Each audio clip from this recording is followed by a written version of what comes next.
Hey, fellow freaksters, it's Tim from the Moratorium.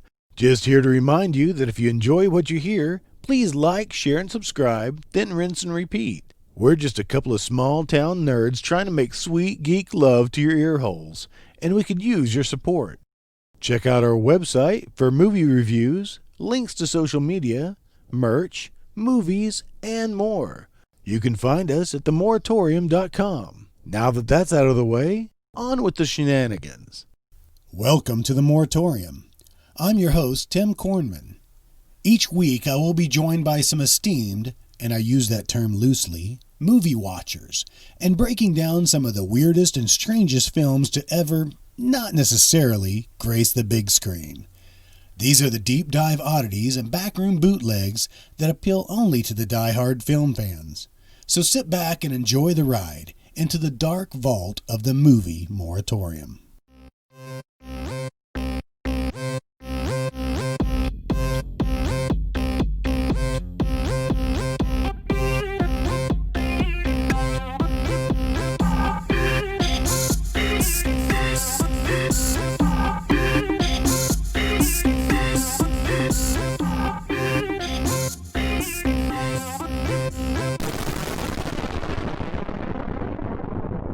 So, I'm having a hard time with my gear because, I've got a spiked haircut. I've actually got some blue spray paint that I put in my hair. I didn't have actual color. Really? Yeah, so I've got blue spray paint, and I went ahead and spray painted my clothes. It kind of smells in here. I might be a little disoriented, Yeah, a lot disoriented.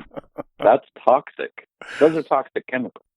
I've got my can of just meat-flavored food. Yeah, just food. Got your box of Tastios. Tastios. He was drinking a little beer. Yeah, those little bitty cans. That used to be only Shasta's, only had those little midget cans. Uh-huh. Can I call cans midgets without... little cans? They don't have the squatties anymore. They have the tall skinnies. Yeah, they're not as much fun. No. I don't think so. So yeah, Repo Man, huh?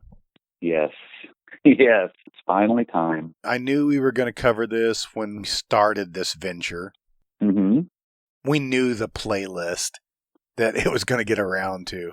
Yeah, it's going to be a while before we really have to search for another one to do because I can just pull several just out of my brain. You were going to say ass. Yeah, I guess I was. I don't know why I'm censoring myself already.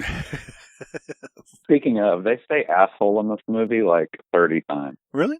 Everybody's an asshole. Is that all? Yeah, probably more. So, yeah, the punk era. Yeah. I mean, this is 1984. Was this a perfect time for punk? Like, the soundtrack for this movie is like morphing into, kind of hardcore. Right before metal, I just kind of like it was all coalescing. I don't think I pronounced that right, but anyway. Metal? Yeah, it's pronounced metal. Metal. But that's why, Henry Rollins is on this soundtrack. This is an awesome soundtrack. There are some punk elements. Were you into punk? Well, I mean, I was probably like, let's see, what'd you say? It was 84? You were like 7. Yeah. This is right before, like, I started listening to, like, Beastie Boys and Suicidal Tendencies and Dead Milkmen, Circle Jerks. And when I met you, you had, like, a freaking ponytail. You had some long-ass hair. Did you ever have, like, a punk hairstyle, just a wild and crazy hair? No, maybe a mohawk for fun, but not to, like, nobody else would see me but me. Only on church-going days? Yes. Yep. Baptists love mohawks.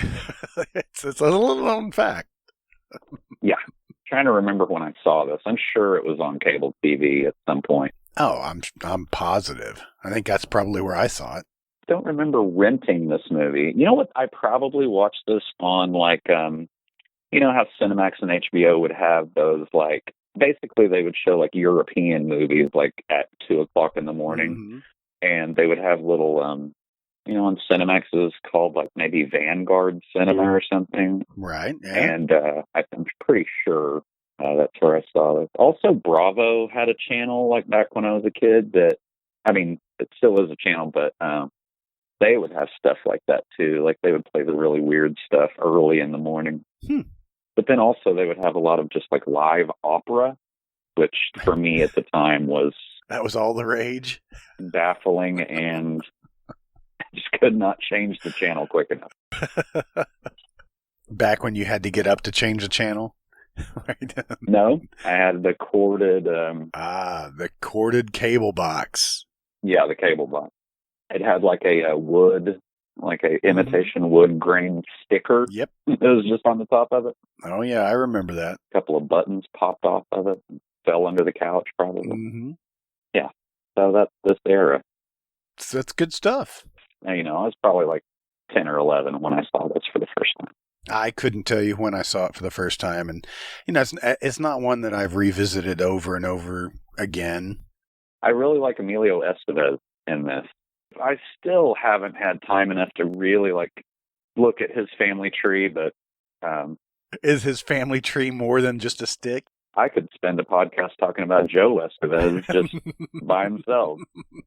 So wait a minute. Now I'm confused because I didn't think that Martin Sheen and Emilio Estevez had the same parents, but they do.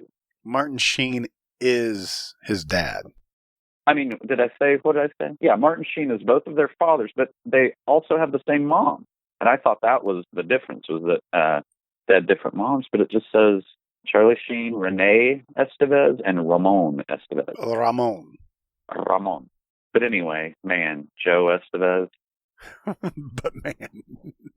He's definitely a Yarnwell subject at some point because, oh my God. I mean, he really there is no bottom. You know what I mean? That sounds harsh, but it's like he's made some truly I just have to say roller gator. Okay. If anybody is wanting to know, I think you can probably watch the trailer or something on YouTube, but all of those roller movies that he was in for some reason made no sense. Hey, well, let's kick this off like we always do in the middle of the podcast. Welcome to the Moratorium. Hi, everybody. Hi, everybody. I'm your host, Tim Kornman. I'm your co-host, Jason Walker. Welcome. Come in. Come into my office. Have a seat. I expected to hear a door go. That's not a door. That's just my knees. I opened the door and then just clucked like a... Excellent. I guess that was supposed to be somebody walking in, but it was actually like a miniature horse. As you usually take your miniature horse to work. Yep. Ooh, Emilio Estevez is only 5'6.5". Yeah, he's just a little fella. A little big guy. I really like him in this movie because I know Emilio Estevez from primarily Stakeout. You know, we knew it was going to come up again. In all seriousness, I absolutely loved that movie when I was a kid. I don't know why, because honestly, it was like a lot of those movies back then. There's action, there's comedy, there's a romance, and then there's a joke about a Playboy in that I didn't get until years later. I can't remember. Anyway, but yeah, Young Guns, You failed to mention The Breakfast Club. I mean... Oh, yeah, of course. That had to be around this time. That's 85. It's actually after. A year after. What was his first movie? Emilio. You must use that voice from now on when you say his name. Emilio. He was in Badlands. Oh, okay. With his dad, right. Boy Under Lamppost. Huh, that's interesting. That's a Terrence Malick film. Where do I know that name? Terrence Malick. He also did the one with the house, remember? That movie with the house. Days of Heaven. Okay, yeah, I see that one there. Where there's just a giant house out in the middle of a field. Yeah, I don't know that film. I'm sure I've seen that. I have no idea what that is. I think the house burns down at the end, maybe. I don't remember. Spoiler alert. God, yeah. I mean, 1978. A hot-tempered farm laborer, I hate that, laborer, convinces the woman that he loves to marry their rich but dying boss so they can claim his fortune. Hey, it's Richard Gere. I was just looking up Richard Gere last night, in fact. Why? Because I fell asleep to American Gigolo.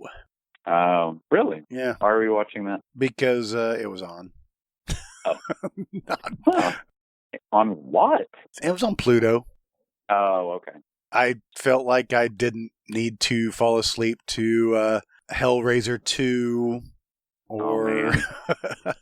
Yeah, Event Horizon. Yeah, no, I wish Event Horizon would play on there. I wouldn't mind watching that and falling asleep to it, see what dreams could conjure up from that. Mm-hmm. Unsettling.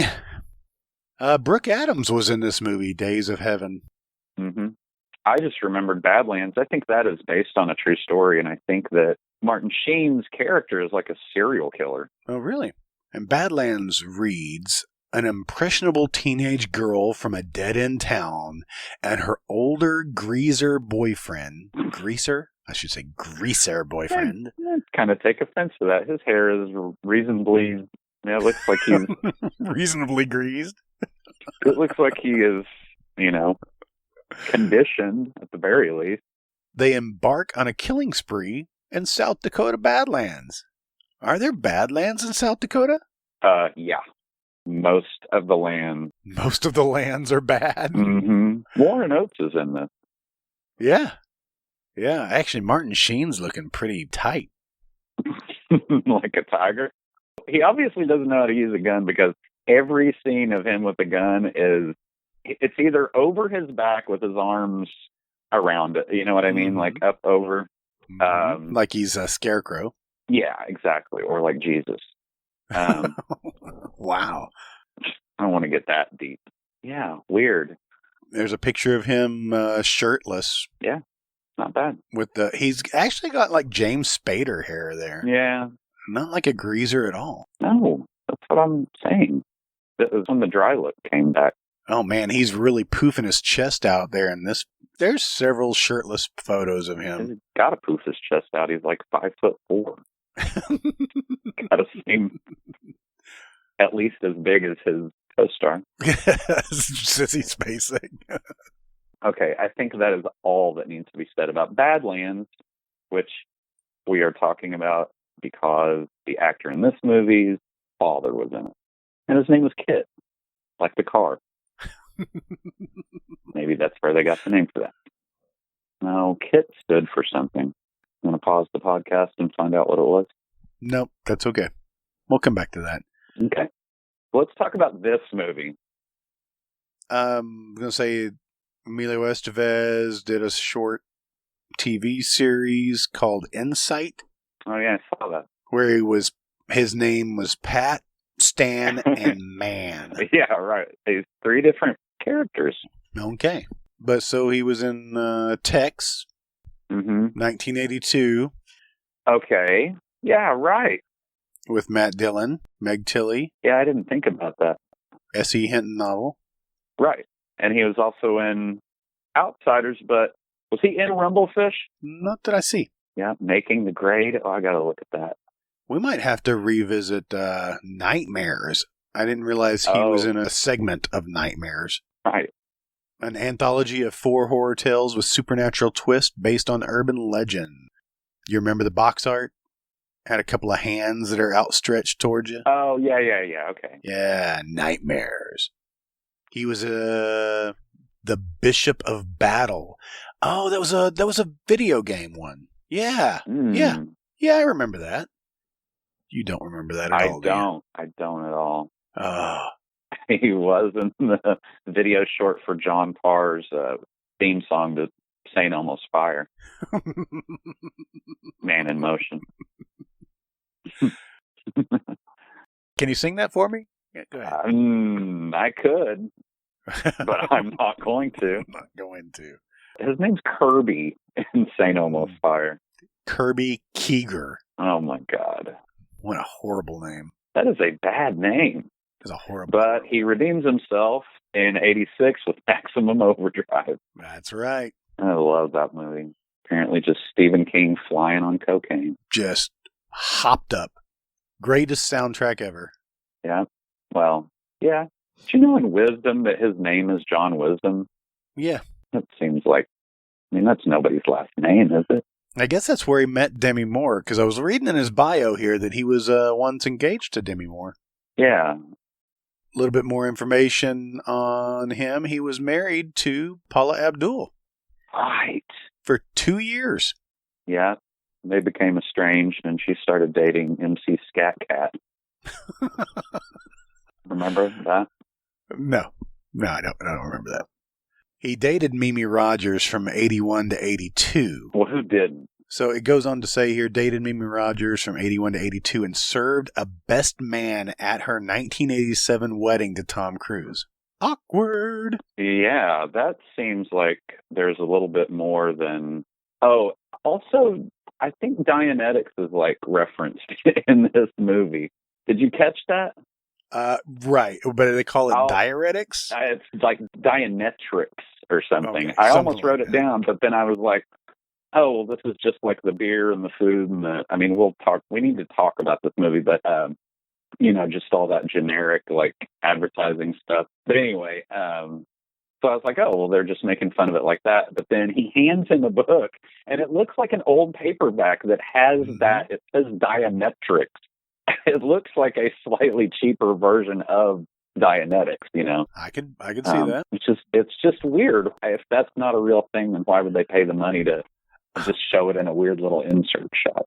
Well, they did the same thing with all the generic stuff. Well, right. They had to spend money on that. Yeah, that's true. I know. I am looking at his parents' like kitchen, everything. Snacks. I think there's just a box that says snacks. But that little beer, I was like, man, I'd drink a little beer right now. It just says drink. Right. Oh, yeah, I guess it probably wasn't a beer. But the beer, it just says beer. Yeah.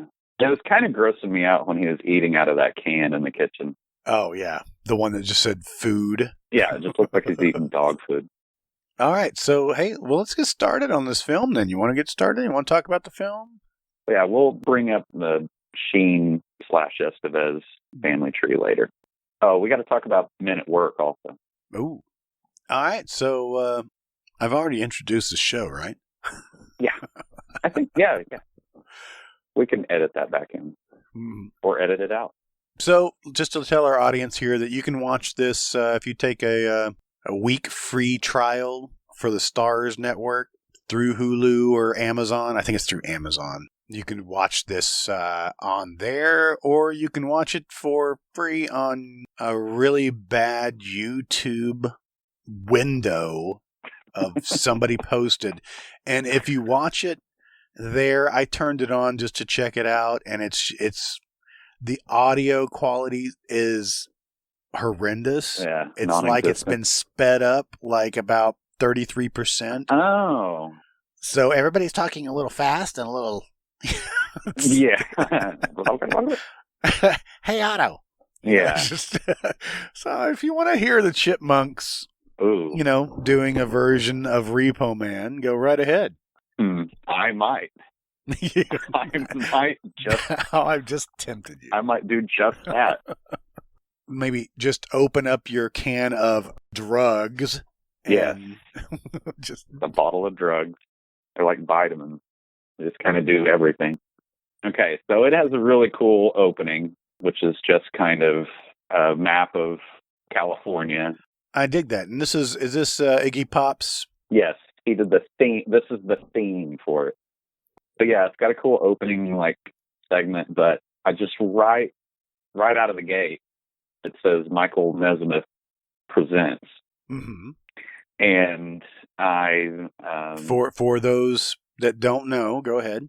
Yeah, exactly. Who's that? Michael Nesmith was one of the Monkees, which was basically like American Beatles, but not as good. I really don't want to get mired down in like Monkees, and let's just leave it there. But it is an odd credit to see at the beginning of this movie, and it instantly starts you thinking, well, why in the hell did he, executive produce this movie? I actually read that he actually had a hand in, was it Time Rider? Maybe. Oh, man. God damn it. Time Rider. I think that's what I read. I think it was like Time Rider that he had a hand in. Uh-huh. He was trying to get into more, and actually he stayed out of the production for Repo Man, but also kind of played as a connection to, I guess, Universal at the time. Uh-huh. So yeah, because this feels like a real indie movie, you know. I mean, it's shot really well, and it has some. I mean, wow, Emilio Estevez, is he the only star in it? I mean, is he the only actor with? I mean, Harry Dean Stanton. Thank you. I was just gonna say, what is he? Is chopped liver? Right, exactly. And who can forget Tracy Walters' just enigmatic performance in this movie? And right here, just in the trivia for IMDb on Repo Man, it does say Light gives Otto a book called Diuretics. Diuretics. Right. To help change your life. This is a reference to Dianetics. But that's all it says about that. It's just... Right. Well, that's the thing, is that I'm just like, well, they made a little book. They made a little prop of it. If it isn't already, if it isn't a real book. I feel like next week's Yarn Wall is going to be a little bit cleaning up after this one, because, I mean, there's a lot of stuff we could talk about like the production of this movie, but... I do like this 1984 Google Maps. Yes, exactly. That's what it looks like, really. And it's in that, like, sickly green, kind of... It does look a little sci-fi, So this is Alex Cox's directorial debut. Yes. So, and this movie actually had what I read was a $1.5 million budget. Wow. Okay. Which really is, for an indie film, that's a lot of money. Yeah. For a first-time director. He did Sid and Nancy too, which that was another one that was like on all the time on these Vanguard Cinema or something. And I always thought of Sid and Nancy as like a foreign movie, I guess, because it had, British people in it. And also Repo Man has a very Hispanic vibe to it. The soundtrack and the setting and stuff like that. Highway Patrolman is completely in Spanish, Oh, no, he is English. I'm sorry. I really thought he was from America. No, he's like super British. Liverpool, England. He went to school at UCLA, and I think that's why I thought he was American. Man, I should just read the mini bio and not, Could have saved some time there. Yeah. But that also makes setting a movie in Mexico kind of a little weirder, Man, gotta watch Highway Patrolman. Yeah, I'll have to get around to that. We got the opening of this film that is basically Jay Parnell. Yeah, Jay Frank, I think, Parnell. Actor's name is Fox Harris. I love him. Yes, he kind of plays the same part in all of the movies that he is in. Like a scientist who has probably been cooking up stuff in his lab and snorting it or whatever. He seems very nervous and fucked up. He plays this character so well. Well, that's the thing, is that I don't think he's in the same, category, I think, as like Michael J. Pollard and like Clint Howard and Tracy Walter, for that matter. He for sure is like in the basement with those other guys, Do you get that maybe that Alex just knew these people? Oh, yeah, for sure some of them. That these are just all his friends? Yeah. And he just pulled them together to make a movie, and then they just kind of hung out with him several times to make several different movies? Well, or, all these people auditioned, and he just picked the most, like, idiosyncratic, like, weird, Mm-hmm. But they do become, like, his... Because, like, Cy Richardson, the guy that plays Light, he's in his other movies. Mm-hmm. I can tell you if Harry Dean Stanton reappears. Now, I did read that Harry Dean Stanton's character was originally going to be played by Steve Buscemi. I'm sorry, who? That's Steve Buscemi. No. That would be awesome. I don't know. I'm just trying to think of other weird people. There's a lot of trivia on this movie. It goes. That's why I'm saying that we might just have to, like, blast through the actual movie, and then we might have some yarn wall corrections and omissions and stuff like that. Because there is a lot to this. But Dennis Hopper. Oh, yeah, for sure. Was originally considered for that role, but his erratic behavior at the time made him unsuitable for the part. More erratic than Fox Harris, I assume. Because he seems like, okay, Fox, now we're going to go to lunch, okay? No, you can't sit in the car. It says here that Lance Henriksen was a front runner for the part of the lobotomized driver of the Chevy Malibu. That would not have worked at all for me. No, probably not. No, not at all. This guy did a great job. What was his name again? Fox Harris? Yeah.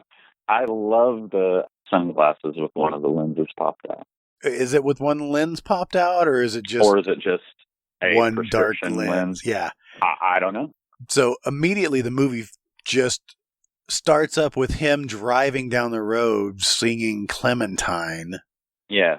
But obviously he's a horrible driver. Yeah, he's not good. He's kind of driving like Ben Gazzara in Roadhouse, where he's just like going back and forth through the lane. Yeah, king of the road. Wish he was singing that. So he gets pulled over by a trooper. Yeah, highway patrolman. And the highway patrolman asks what's in the trunk. Why does he ask what's in the trunk? I think maybe he hears something. Does he not, like, kind of look at it as he's walking by? Maybe I'm making that up. I don't know. He looks like Melbert from Student Bodies. He's a very tall, lanky guy. It's like he's an alien that looks like a human. Now, see, I would have picked him out to be... Come on, computer. Oh, come on, computer. Not Bob Balaban. Definitely not Bob Balaban. In Close Encounters, was that Bob Balaban? Oh, maybe it was the guy with Truffaut. He's just yelling things in the stand. I love that scene when he's yelling about the jets or whatever, or the plane. Anyway, totally off subject, but it kind of looked like him for a second. So he takes the keys and opens up the trunk. The trunk opens up, a bright light flashes, and he's just dematerialized. Except for his boot. Totally vaporized down to his boots. The trunk closes on its own, and then Fox Harris drives away. Singing Clementine. Yep. How did he get the keys back? Oh, I see. Yeah, because it just cuts straight to like wheels on gravel. Yeah, you're right. I'm not so worried about the trunk closing on its own. Yeah, exactly. That can be explained. Maybe there was a wind or what do they call that? Like a line wind, had enough force to shut the trunk. But yeah, the keys. Maybe he just gave him another set of keys that he had. Let's just stop dead at like 3:33 and just talk about this for half an hour. I think I read, though, that Fox Harris was afraid to drive. Yeah, because every single scene after this one, it's Alex Cox driving. I'll point him out as the movie goes along, but there's a scene where it's just like obviously not him. He's wearing the glasses, and that's literally I think he changed wardrobes, He's got the cardigan on, but he's like 6 foot tall, Fox Harris does look a lot like... Bob Balaban? No, not Bob Balaban. He just likes saying that. He looks a lot like Dennis Hopper in My Science Project. I think Dennis Hopper might have the one sunglass thing going in My Science Project. I could be wrong. So here's a little bit of trivia that's in here that says the concept of the smoking boots remaining after the Chevy Malibu's trunk disintegrates the police officer was directly lifted from Time Rider, The Adventure of Lyle Swan, which was co-written by Michael Nesmith. Just to be fair, it's Time Rider : The Adventure of Lyle Swan. Okay? There's a colon. There's a colon. Richard Mauser's also in that. So is Tracy Walter. Oh, my God. L.Q. Jones. Peter Coyote. Stop the podcast. We got to watch this other movie now. Miguel Sandoval was in it, too. Fred Ward. Ed Lauter. Yeah. I don't know which way is up anymore. Mm-hmm. I'm going to close all these Time Rider tabs. I'm going to close all these Time Rider : The Adventure of Lyle Swan tabs. So that was Michael Nesmith. Did you say that already, that was the first movie venture? It was written by. Okay, gotcha. Directed by William Deere. On the heels of this, he decided to help finance Repo Man. Okay. William Deere also directed Angels in the Outfield. He directed Harry and the Hendersons. IMDb, sometimes you give me just too much. Okay. So I wanted to say something about elephant parts. Do you remember that? Yeah. That was the first time that I think you had heard of Michael Nesmith's name since The Monkees. And I used to rent that a lot because I love... I've never seen it. I just remember the box art. It's like a short... Yeah, it says here a collection of comedy skits and music videos, such as game show spoof called Name That Drug. Right. God. Yeah, so anyway, I used to watch that movie a lot. When I was growing up, it was Nick at Night, I was freaking fascinated by all those old TV shows. And I loved The Monkees. Okay, and this was actually written by Michael Nesmith, too, or at least one of the writers. And directed by William Deere. William Deere. Yep, there goes Harry and the Hendersons, The Rocketeer. I literally have 30 tabs on IMDb open right now. It's not even to do with the movie that we're talking about. Nope. All right, so let's open into this grocery store. Yes. We've got Emilio Estevez, and this is one of his friends, right? This Kevin? Yeah, he doesn't. So it's Kevin's dad's. I don't know if he owns the supermarket or if he's like the manager. That's his dad that's like bitching at Otto for stacking the cans. Yeah. But he pushes Kevin, which, you kind of want to push Kevin too, because he's singing the 7-Up song and you're just immediately annoyed with him. He's a dork. But he also does the soundtrack for all of Alex Cox's movies. They threw him in because I guess he was interesting looking, but he does the music for this movie. You mean, you're talking about Kevin here? Kevin, yeah. It said on the heels of this movie, he joined the Circle Jerks. His name is Xander Schloss. Yes. And he does not have a profile picture. Nor does Dick Rude. No, I noticed that. Here on the trivia here, according to Alex Cox's autobiography, Xander Schloss was initially hired as a production assistant. He was asked to play the role of Kevin, Otto's nerdy friend, but the role first went to Chris Penn. Oh my God. Who asked Cox several times for the role in the film, and initially asking to be cast as Light. Cox had already a particular actor in mind for Light, and after one day of filming with Penn in the role of Kevin, Cox felt that his style was too comedic for the tone of the film. The part eventually went to Schloss. Well, I agree, because it's more fun than that those guys don't look like real actors. Yeah. That's half of why this movie is like awesome and charming. Emilio Estevez, he's really good in this movie, he plays a good asshole kid, shitty kid asshole, a punk, if you will. Yeah, that wouldn't have been the same if it had been, although Chris Penn does have that like whiny kind of thing going for him. I like this scene where he's singing about TV shows. I don't remember what song that is, but he's kicking the can and he kind of... Is this Dick Rude that comes up? Yeah. Which Dick Rude, I think, was originally supposed to play Otto. Yeah, I could see that. He's good, but I'm glad that it all turned out like this. So they were just like moshing out to music outside of... Yeah. Yeah, a Moshing building. to Henry Roll or to Black Flag. This is the punk lifestyle. So basically, they're partying at a house. Right. It's Kevin's dad's house. Okay, that's what I was wondering. Yeah, because he did say something about, hey, not in my parents' bedroom. Yeah, he did he's say getting that. ready to fuck in Kevin's dad's bed. What is the name of the girl? I had her before. Again, it's because none of them have profile pictures on IMDb. Debbie? So you got some girl. Maybe that's her. Maybe that's Debbie. I think it is.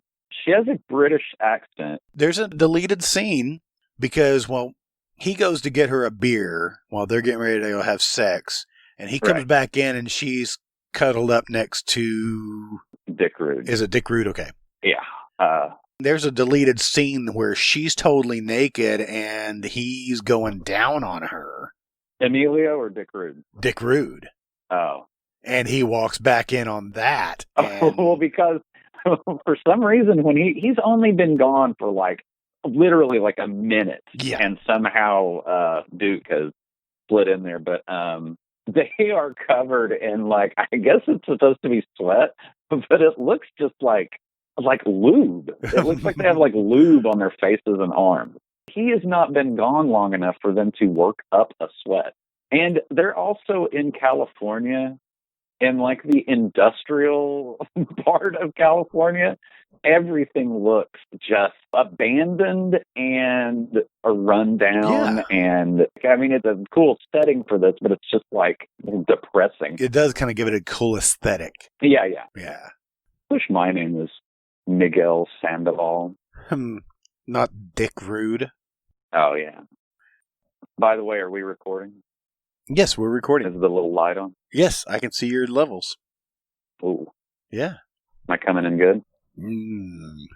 Is there anything you can do to make my voice sound buttery? Just dripping sounds in the background. I guess he's been up all night drinking.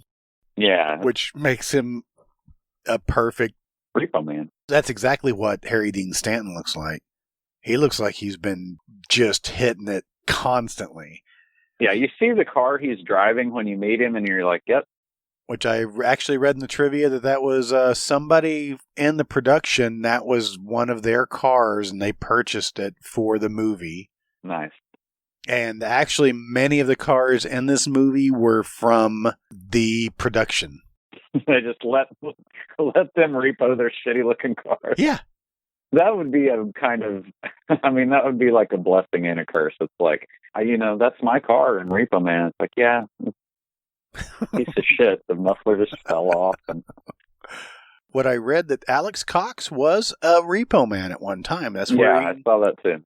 Where he got the idea for this movie. Yeah. I don't think that those kind of outfits were ever a thing.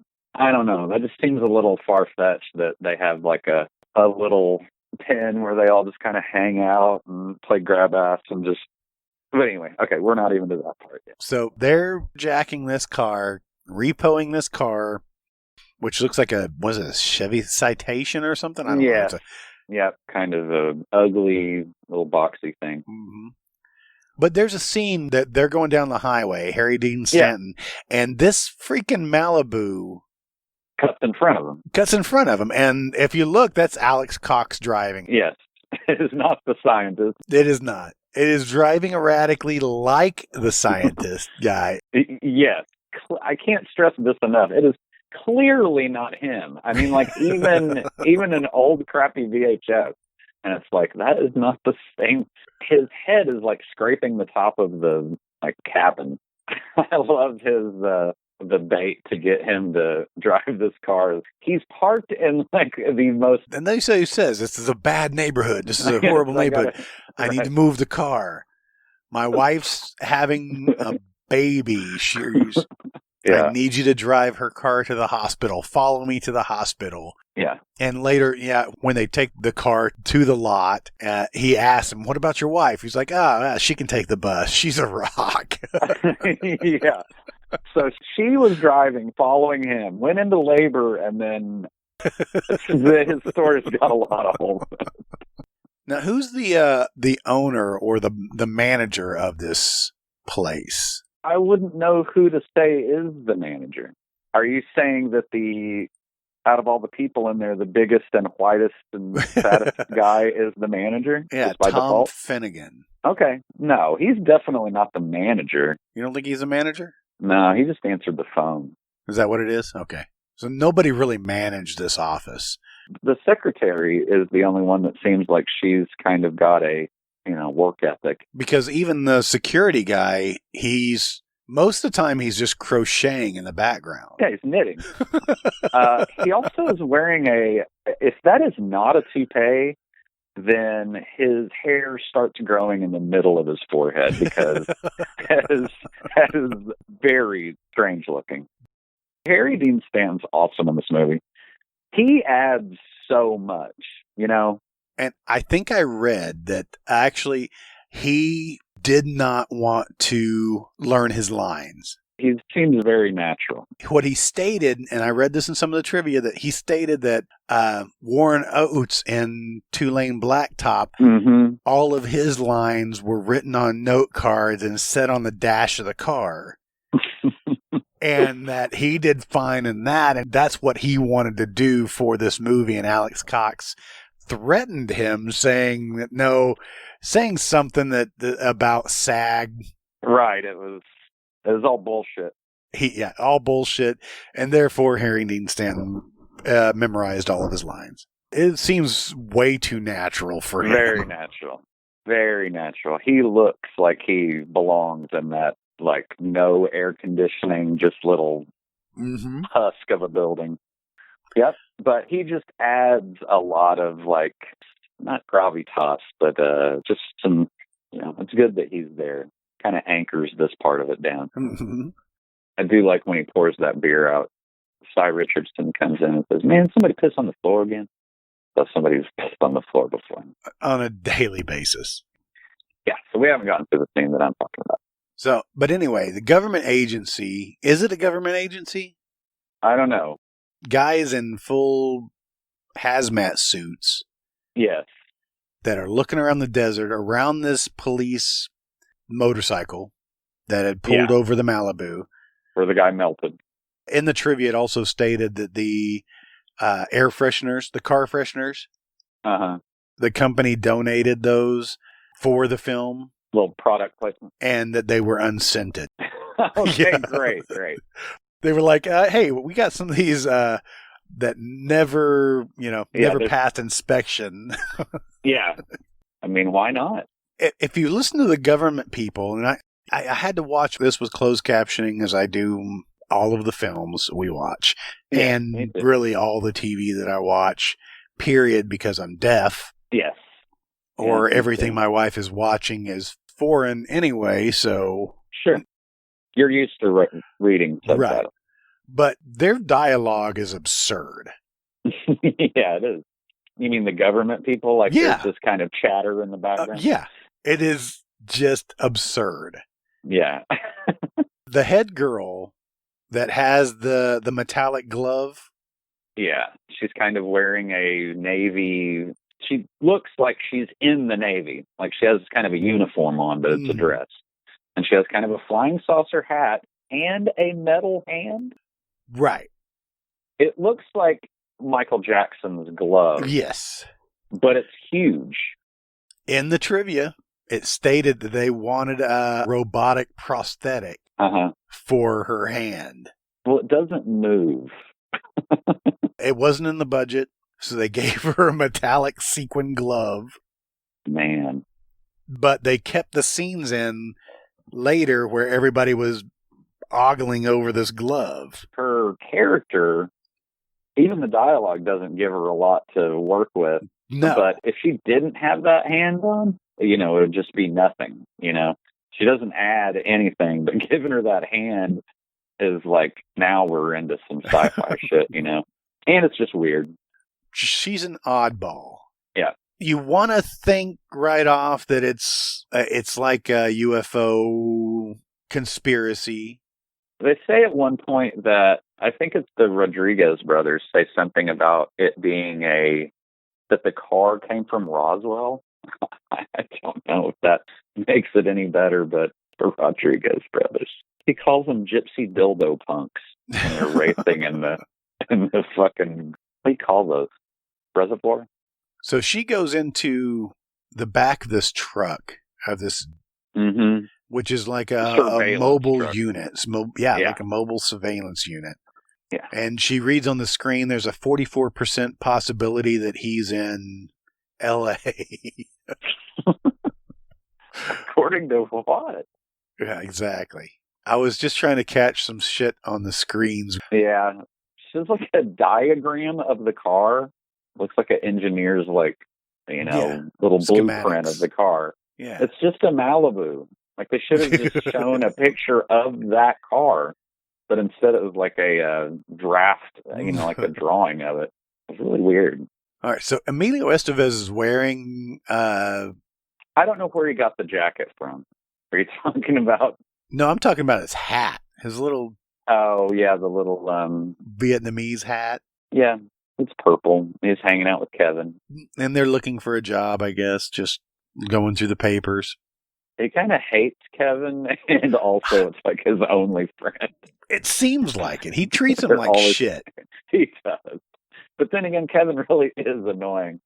Oh, wait a minute. Also, about that scene in the desert, the cop that she is like kind of escorted by, they're checking out where the other cop melted.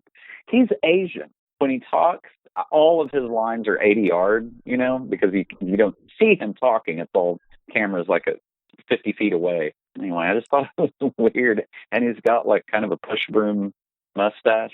Everything is so generic in this, and I really, really like it. The bus stop just says bus. Yeah. And do you think he was, I wouldn't even know what that, just commercialism, I guess, maybe? Yeah. Capitalism, commercialism? I don't know. It is cool, though. So Emilio Estevez just goes home to see his parents, and his parents don't move from the couch, and they're watching Televangelist. Yeah. They're exactly like the parents in Dark Knight Returns, like Robin's folks. Yeah, okay. Yeah, they're just like ex-hippies that they just don't ever get off the couch. They just smoke and watch TV. Well, there is a deleted scene that he comes back home later, and there's all sorts of cobwebs over them because they haven't moved. That would be fucking creepy. Yeah. I wish that they had put that in there. I'll put a link up to it onto the website or whatever. There's a behind-the-scenes interview with Alex talking with the inventor of the neutron bomb. And it's on YouTube, and that's where I watch. And he's actually talking with this guy. Are you sure it wasn't the guy that invented the neutron dance for Beverly Hills Cop 2 and or 3? That's awesome. And this guy, he's an older gentleman, obviously. Mm-hmm. They basically pull out a VHS tape and play the deleted scenes for him and talk about it. It's odd. It's very strange. I am definitely looking at that. What's happening in the scene where basically Emilio Estevez is like, this repo shit, he's still not sold on it. And Harry Dean Stanton's basically like, well, I have an ounce of cocaine in the glove compartment. And then they just pull off and just do a few lines. But while they're sitting there, and Emilio's like, man, this is fucking great. There's like a bunch of like frat guys or like guys in tennis outfits, and they're getting a car repoed. It was just really weird. They're just doing coke and watching. I think it might be Light is just taking this car from. I don't know. I'm sorry. Going back to what I was just saying a second ago, you can watch this under Repo Man Missing Scenes plus Neutron Bomb Inventor on YouTube. And the man's name is Sam Cohen. He was the inventor of the neutron bomb, talking about basically kind of like that's what they were stating could have been in the trunk and not necessarily aliens. Okay. Because the neutron bomb that had enough radioactivity that could basically disintegrate man but leave buildings. I think that's what it was saying. Look it up, watch it. I'll put a link on the website. very interesting. The missing scenes are pretty awesome in this. That's so weird. The guy that she's in bed with when they're at Kevin's folks, it's not Dick Rude. It's the other big dumb dude. Oh, okay. Yeah. And it's kind of graphic. I mean, it doesn't show anything. But, you clicked on it already. I did. I immediately clicked on it. And that's the first thing that pops up is this she's nude and he's going down. And right. If you have the sound up, you'll be equally disturbed. Oh, there's sound effects? Oh, there's Foley work. Good find on that. I'm watching that like immediately afterwards. Very interesting. It was I sat and watched that in its entirety this morning. Cool. So, for some reason, why is Harry Dean Stanton driving down Thunder Road? Is that what this is? Yeah. This is a scene directly out of Grease. Yeah, exactly. I don't know. It's the same setting. It's the same spin out in the water. Do you think that it was a homage to Grease? Maybe so. When did Grease come out? We shouldn't be asking all these questions. No, but this is almost identical. Oh yeah, it's in 78. Is Emilio Estevez supposed to be Sandy? I don't know. But after that little race with the Rodriguez brothers, he's like, okay, this is actually pretty fun. Yeah. Being a repo man. Yeah, he's getting into it. Yeah. Gee, bud, you never told me it was going to be like this. Cops and robbers, real live car chases. Woo! Yeah, he's giddy. Yeah. His name is Automatic. Yes. I don't know what you want to do with that, but somebody says adios butthole later on. I think that's funny. Somebody called someone else a putty butt. That might be after the Chinese restaurant scene. Otto's friends are just thieves. Pieces of shit. Just pieces of shit that just rob places and steal cookies. Yeah, since that night at Kevin's, they've become rabid. Like, they're just robbing convenience stores and doing drugs. And they keep on just barely missing each other. Like when Harry Dean Stanton and him come to that convenience store, the door is still kind of rocking from them. Yeah. They definitely would have seen them. You would think. But no, they cross paths many times. Right. So Light basically comes straight out and says that they're car thieves just like they are. Right, yeah. He has a much more cynical but probably realistic outlook on what they're actually doing. And did we already state that that everybody in this besides Otto has kind of a beer name? Yeah. Bud. There's Bud. Light. Something from Wisconsin. I think Miller's in there. It is weird. So basically, they're just going around and repoing cars. Yeah. He's just a repo man. Yeah. There's a real, kind of racist scene where he repos a big Cadillac that's sitting outside of... Oh, Harry Dean Stanton was going to go and do it, and he kind of jumped out first, and that guy who's in a tracksuit with a gun in a holster. I guess I didn't realize he had a gun. But... Yeah, well, that's why Harry Dean Stanton wanted to do it, because he has a permit for a gun. Yeah. Oh, because he's going to be packing. So he has a permit. But he's telling these two black girls how to do their laundry or something. And anyway, Emilio drives away in his car, and they just dump his clothes out onto the street. While he's driving down the road is when he sees the girl running, and this becomes his girlfriend. He kind of, yeah. Later, I suppose. What's her name in this? Her name's Leela, like Futurama, but the actress's name is Olivia Barash. Yes. So this girl, Olivia Barash, also shows up in Repo Chick. Yeah. About 90% of the cast in Repo Man shows back up for Repo Chick. That's pretty great. Did you say that you watched it? No, I was going to, but I didn't want to pay $4 for it, and I couldn't find it anywhere else. I didn't really try. I didn't try hard. So he just picks up this girl. She does look young in this. I mean, when she's running down the road, she looks young, but we see her later and oh, no, she's of age. Oh, yeah. You're right. So, Olivia Barash.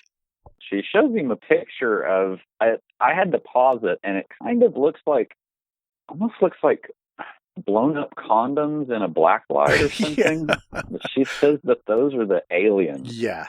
That she's the one that states that there's aliens in the trunk of this car. In the trunk. I don't even know what you want to say about it, but it is very Pulp Fiction-y. Do you think that Quentin Tarantino is like... Maybe so. Giving a nod to this movie, or is it just... Now, she says she's trying to get this photo to something, but he finds it on the Weekly World News. How? It's the picture's on there, and it looks like a couple of shrimp.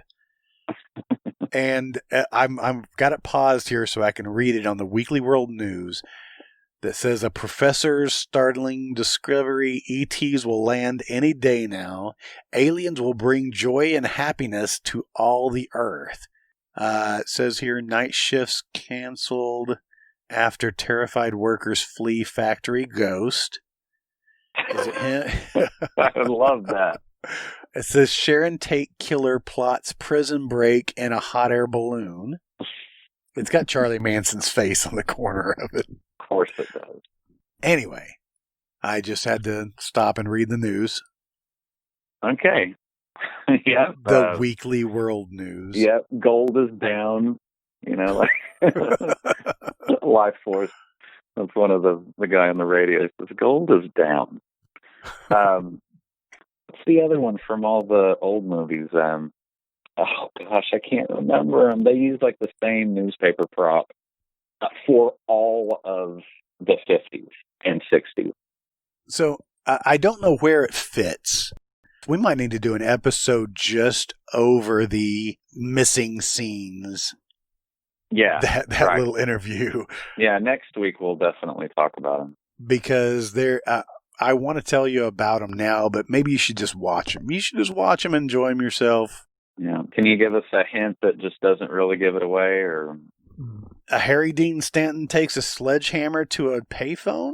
Oh, okay. You're right. I will be looking at that later. You will need to see that later.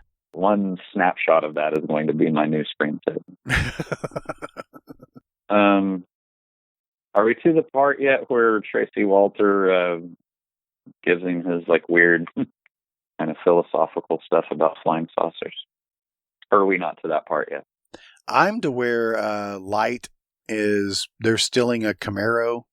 Every time they try to hotwire a car, all of them have like weird different methods of it. Light has a whole like suitcase full of tools, and a gun.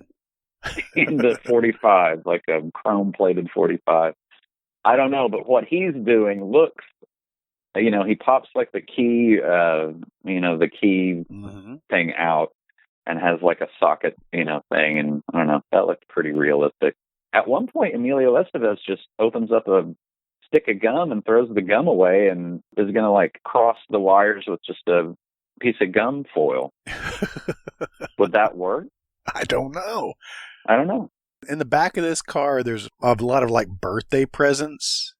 Yeah. They're just throwing them out the window, and one of them gets run over by a car, and it's just filled with money. Yeah, it's just like packs of hundreds. There went your budget for your film. Yeah. That one shot. Exactly. That was a real shot. They didn't go back to get that money. There's the book. Oh, Diane Trick. Emilio Estevez finds some really cool sunglasses. Yeah, they're women's sunglasses. Yeah. They look like Gary Larson people. Yeah, exactly. So this is Diuretics, the science of matter over mind. Not mind over matter, matter over mind. A lot like Dianetics. Who's it written by? And it says by X Rum Bubba. What does that mean? Wait a minute. Don't know. Spell it out to me one more time. X-rum-bubba. Bubba. B-U-B-B-A. Yeah. Gonna type that in? It just has a recipe for rum babas. Those look delicious. Maybe you're onto something here. Oh my God. They look like little light, like kind of pastries. With rum in them? Oh, goodness. Okay, I'm going to do it. Wait, save that for later. Don't X that off yet. X Rum Baba. Is that a new flavor of Hubba Bubba? All right, now I missed it again. After him and Light bring back that Trans Am or whatever it is, then he has this kind of philosophical talk with what is his name? It's just always covered in oil. And I was just looking, but I'm looking at plate of shrimp. Okay, well you do that, and I'll do the podcast. Plate of shrimp. Because that's what he's talking about when he's having the philosophical conversation. I don't know. Suppose you're thinking about a plate of shrimp. Yeah. And somebody says plate or plate of shrimp. It's just bizarre. None of it makes any type of sense. But I think a plate of shrimp I think it was actually an extra on the Criterion collection. Oh, so that actually makes sense. Because I was thinking, yeah, I understand. Plate of shrimp. We're all just a shrimp on a plate, aren't we? But that's what it kind of looked like, was a plate of shrimp. Oh, I see. Yeah, as the aliens. Or like sea monkeys or something. Right. There you go. Yeah. While they're having a philosophical conversation around a barrel fire. Well, actually, he's having a conversation. Emilio's just like, in the scene. I can't fucking believe I'm listening to this. This is Tracy Walter. Tracy Walter. His name is Miller. Oh, I'm sorry. I thought you said Crazy Walter. No. But that would be a good name for him. He's got 177 credits. Yeah. I remember him most from Batman. He had really long hair. Yeah. Okay. He's just a flunky of Joker. Okay, so this is an example of this dude. You see him in Repo Man, but then you also, Philadelphia, I think Tom Hanks won Best Actor for that. Mm-hmm. And he's a librarian, and he looks normal. Or as normal as he can, You know what I mean? He's got like a sweater and a tie, and he's the librarian. Interesting. Not weird at all. Kind of weird. He had a recurring role in Nash Bridges. Something to think about. He's in The Mommies, too, which we've brought up before. Yes, we have. Wings, which we've brought up before. Designing Women, I'm getting closer. Airwolf. Ding, ding, ding, ding, ding, ding. I wonder if he gets typecast or he seeks these roles out. A lot of his roles, the names of his characters are just out there. Yeah. You're right.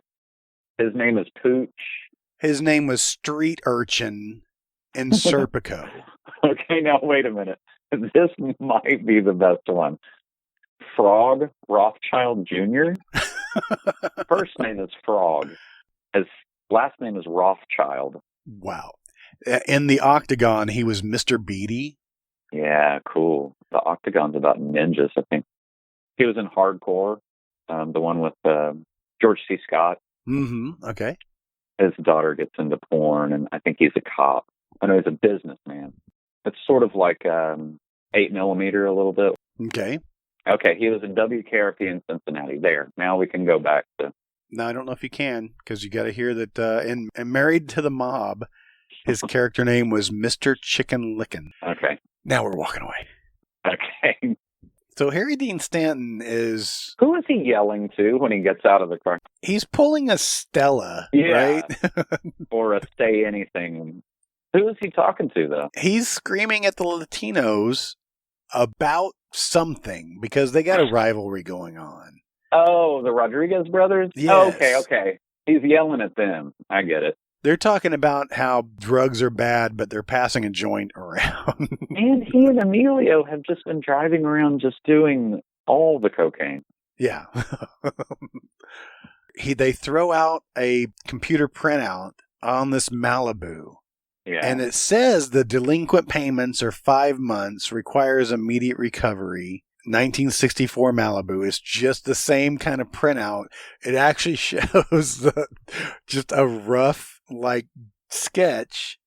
Like it was a prototype to make like a Hot Wheel out of it or something.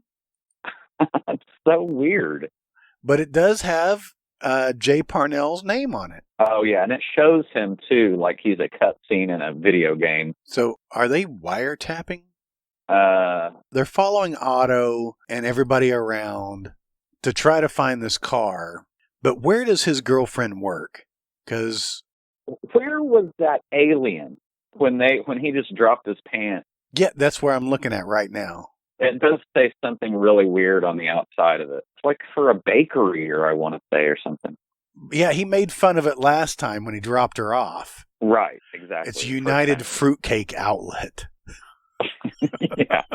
United with who? In solidarity with all other fruitcakes? I like her, just the creepy, like, agent lady just messing around with knobs and that, like, band thing. Mm. Her hand just motionless beside her. That little alien guy, I can't read it. I'm trying to pause it because there's a plaque in front of him. It looks like Roswell a little bit. Like if they had like a little shop, that was selling like trinkets and stuff. That's what it looks like. Because why else would there's just a dummy that's like a gray, like a big-headed alien. And it says That's something so weird. Mississippi abducted. Oh, like October 11th, 1973. What's that first word? Mississippi abducted October 11th, 19... I really think there's something here. I think we're doing it again. I think we're spending way too. It also looks like they might be in a club because there's like a lot of neon and stuff. Mm-hmm.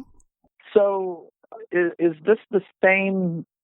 See, I thought that lady was in the van, and she might be, but this is also her place, right?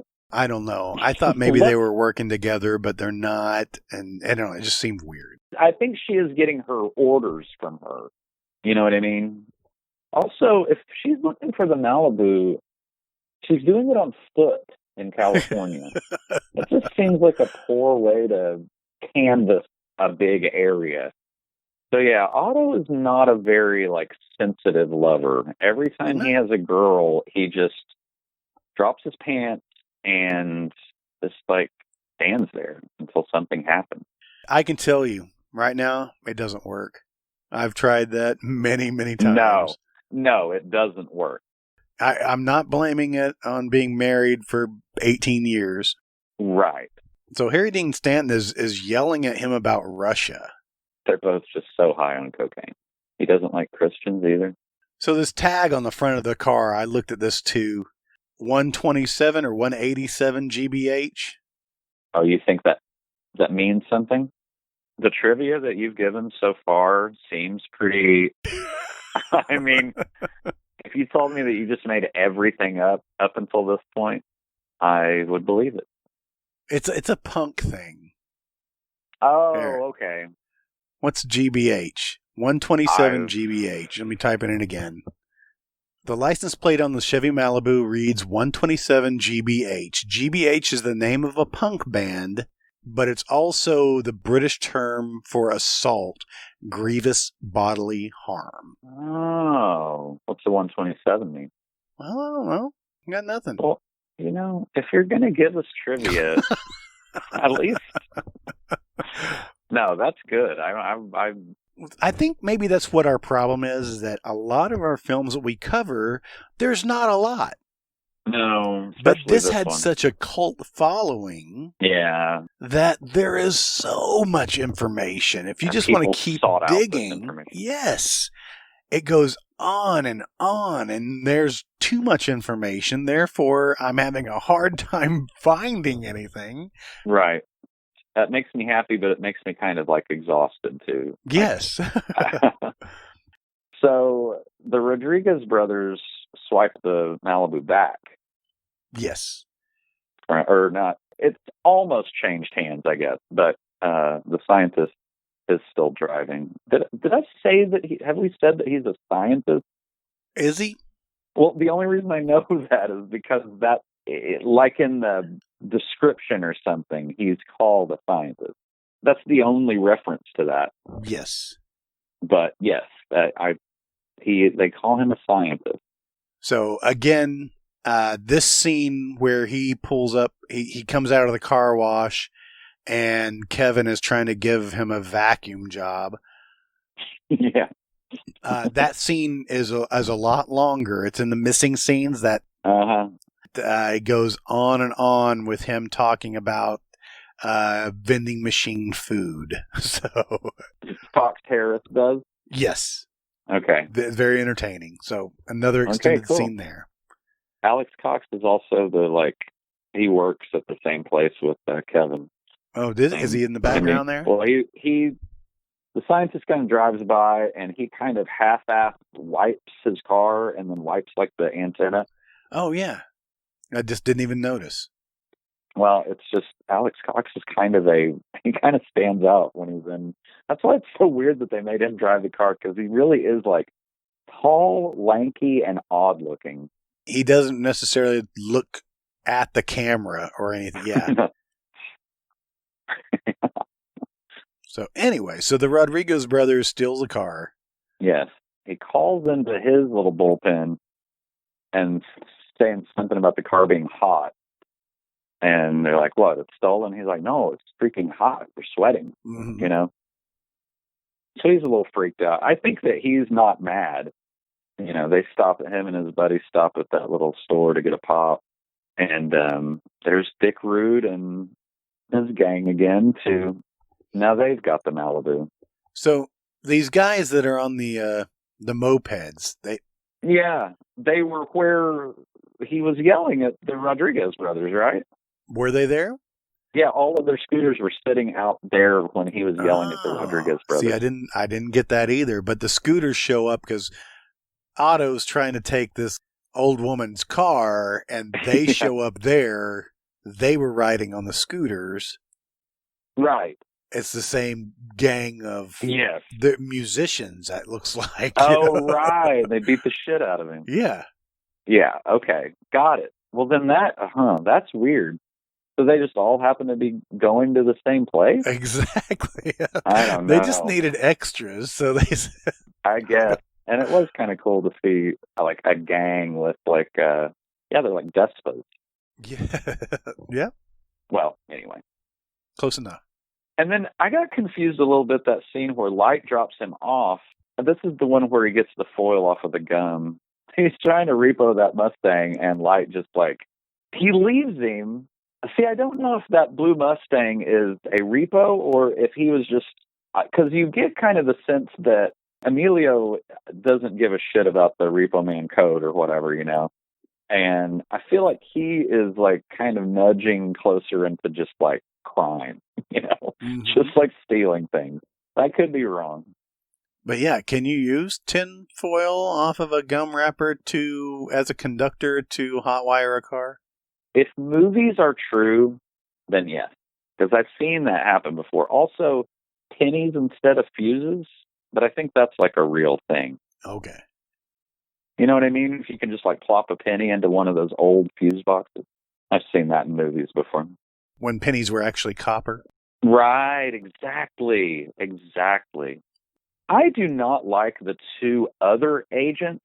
Like, okay, all of the agents that are, you know, with her in this like surveillance van are like Aryan Brotherhood, blonde. Yes, I wanted to point that out, but I didn't want to sound insensitive. But then ultimately, it doesn't go anywhere. What does that even mean?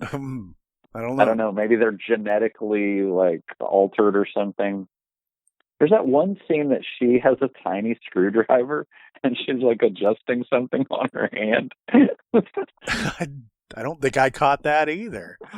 It's when they're sitting in the van and they're just kind of like, it gives you a slow pan of all those blonde guys. And she has a tiny little screwdriver and she's just like tightening her hand up. But her hand looks like her fingers are pointed different ways. They're in some kind of control room.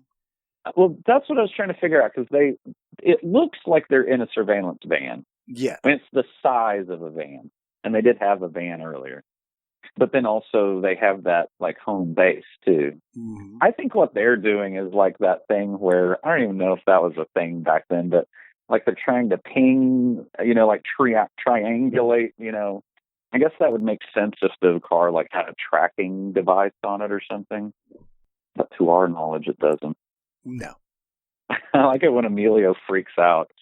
he's kind of a tough guy through most of this movie, and then he tries to get that Mustang, and a guy shoots at him from inside the house, and he completely loses his cool. When Light fires the gun at him. Yeah. And it was just blanks. But he drops his beer. That gun sounded awesome. It really did. I was thinking about it when I was watching that. I was like, how many movies? It's like that Wilhelm scream, you know, that like the same scream in every movie. I mean, like, that is the gunshot noise for Looney Tunes, for every movie I've ever watched. I know gunshots sound the same, but I think it's funny that, you know, like, well, if it ain't broke.